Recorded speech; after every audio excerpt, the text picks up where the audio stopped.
Terima kasih Anda masih bersama kami dalam program Berita Kita. Pemirsa, jagat media sosial kembali dihebohkan dengan kabar seorang perempuan asal Indonesia, Kezia Shiva, yang bergabung menjadi anggota militer Amerika Serikat. Selain Kezia, beberapa nama lain juga dikabarkan menjadi tentara di Federasi Rusia. Menanggapi hal tersebut, Menko Hukum, HAM, Imigrasi, dan Pemasyarakatan, Yusril Iza Mahendra menegaskan bahwa WNI yang masuk dinas militer asing tidak serta-merta kehilangan status kewarganegaraannya secara otomatis. Polemik mengenai status kewarganegaraan WNI yang bergabung dengan angkatan bersenjata asing kembali mencuat. Kasus Kezia Shiva di Amerika Serikat dan isu tentara bayaran di Rusia menimbulkan pertanyaan besar di tengah masyarakat.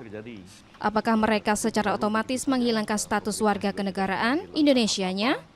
Menanggapi hal ini, Menteri Koordinator Bidang Hukum, HAM, Imigrasi dan Permasyarakatan, Yusril Iza Mahendra menyatakan meski pasal 23 Undang-Undang Nomor 12 Tahun 2006 mengatur kehilangan kewarganegaraan bagi mereka yang masuk dinas tentara asing tanpa izin presiden, namun proses tersebut tidak berjalan otomatis. Ya, saya menyimak pemberitaan media sosial maupun media resmi tentang dua orang WNI yang dikabarkan menjadi anggota militer negara asing, yaitu Kezia Shiva menjadi anggota militer Amerika Serikat, dan kemudian Muhammad Rio, mantan anggota BRIMOB dari Polda Aceh, yang dikabarkan menjadi tentara bayaran Federasi Rusia dan ikut bertempur di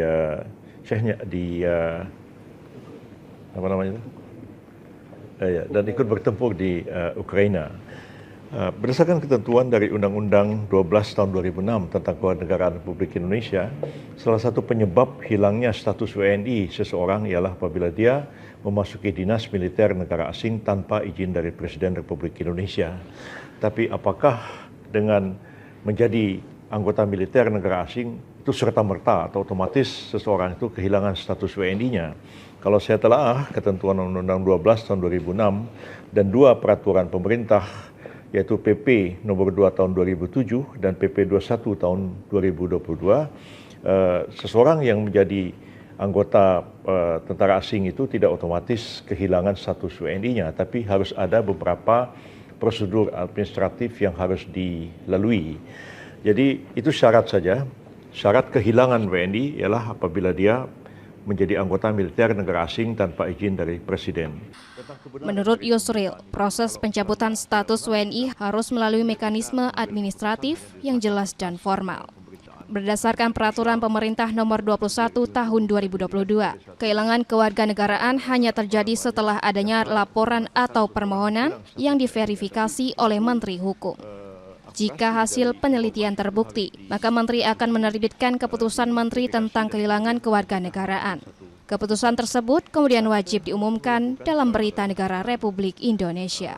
Selama dokumen formal tersebut belum terbit, yang bersangkutan secara de jure tetap berstatus sebagai warga negara Indonesia. Pemerintah kini bersikap proaktif dengan mengkoordinasikan Kementerian Luar Negeri serta Kedutaan Besar Indonesia di Washington dan Moskow. Langkah ini diambil untuk memverifikasi kebenaran status militer para WNI tersebut di luar negeri. Yusril menegaskan tidak akan berasumsi dan akan tetap berpegang pada kerangka hukum yang berlaku dalam menangani kasus ini. Yusril berharap dengan penjelasan ini, masyarakat tidak lagi berspekulasi liar. Proses hukum akan terus berjalan untuk memastikan kedaulatan status kewarganegaraan sesuai dengan aturan perundang-undangan. Putra Adi, Jawa Post TV, memberitakan.